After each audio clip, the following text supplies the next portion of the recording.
Student finance is back in the news this week. There's been a bit of a spat between the Chancellor of the Exchequer and the financial guru Martin Lewis, and it's all about changes the government wants to make to the thresholds at which loans are repayable. So what's going on? Well, this is all about so-called Plan 2 people, which are mostly people who graduated in the last 10 to 15 years. And what's happening is that the government is freezing the salary threshold at which people will have to repay those loans. So that threshold will be frozen at about £29,000 and it will stay at that level for a number of years. It won't rise with inflation.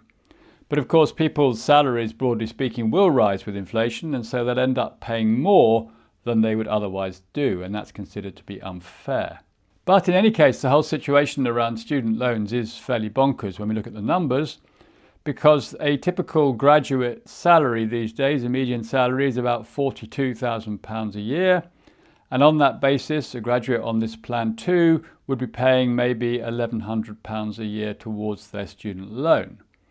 Now, the typical size of a student loan, well, they vary a bit, but £50,000 is not uncommon, and the interest rate is somewhere between 3 and 4% and sometimes higher. So the interest on that £50,000 a year is going to be £1,500 to £2,000, something in that range. So the £1,100 that's being paid off is not even going to cover the interest that's accumulating, and that means that the loan is going to increase year after year, which just doesn't seem like a terribly good idea. Now, the let out for students or former students in this situation is that after 30 years on this Plan 2, the loan is written off completely. So there is an end game, if you like, some way down the line. But it's still a very weird situation. It's still a very weird arrangement in many ways. And it set me thinking, well, what was it like when I was a student back in the late 1970s? And the answer is that, first of all, the tuition part of things, well, that wasn't an issue because that was just free. Didn't have to think about that. And I also got a non-repayable grant of about £1,000, just over £1,000, to cover my rent and my food and expenses and all that sort of thing. Now, of that £1,000 or just over, only about £300 went in rent, and all the rest was available for all my other expenses. Now, if we compare that with today, well, students don't get a grant anymore, but they can get a loan, a maintenance loan, which could be typically £6,000 to £7,000.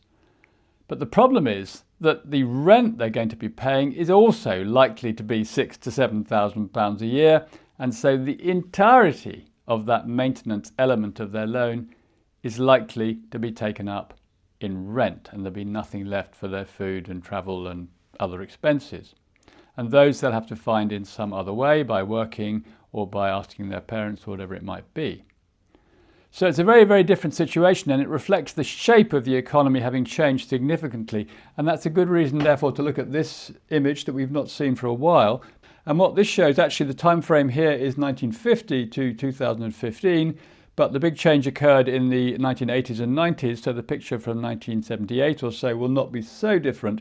What we're seeing here is a change in the economy from a productive manufacturing, doing and making sort of economy, which is this green bit here, which has got smaller and smaller, into a financial economy, an economy based on trading, financial trading, and property in particular.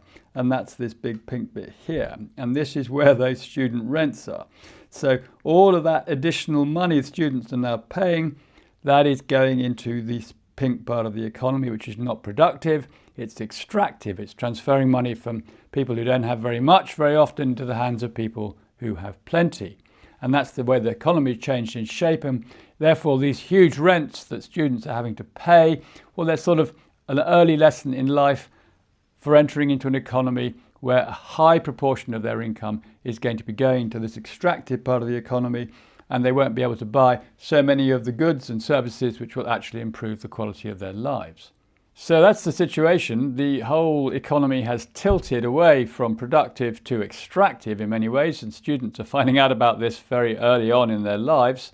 And the only way we're going to be able to fix that is through government policy, government doing something really significant about the way in which the economy is incentivized, the way in which the economy is driving asset prices like house prices and rents, and not actually investing as it should do in the productive economy. And meanwhile, the argument about student loans will run and run, and the question whether it's worth having a degree at all will continue to be asked, and we don't know what AI is going to do to the prospects for all these students coming out of university, and the whole situation is just getting more and more difficult for young people as they enter the jobs market. And we're not making it any easier by loading them with more and more debt.